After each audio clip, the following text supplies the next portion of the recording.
السلام علیکم ورحمۃ اللہ وبرکاتہ۔ ناظرین، صبح صبح کا وقت ہے، جبل غزالہ کے قرب میں حاضر ہو چکا ہوں۔ یہ پہاڑ کے اوپر دیکھیں ایک نشانی بنائی ہوئی ہے، وہ دیکھیں اوپر کی جانب، یہ نشانی کے طور پر ہے اور یہ تاریخی مقام ہے۔ سید عالم صلی اللہ علیہ وسلم جب یہاں سے گزر رہے تھے تو ایک دیہاتی نے ایک ہرنی کو یہاں پر جال میں پھنسا کے رکھا ہوا تھا، پنجرے میں۔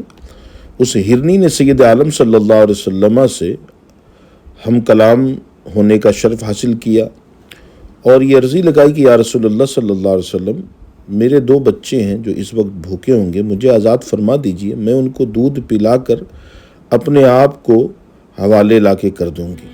حضور صلی اللہ علیہ وسلم نے فرمایا، کیا تم واپس آؤ گی؟ اس نے کہا، اگر میں ایسا نہیں کروں گی تو اللہ مجھ سے ناراض ہوگا۔ مکمل ویڈیو ہمارے چینل پہ جا کے دیکھیے۔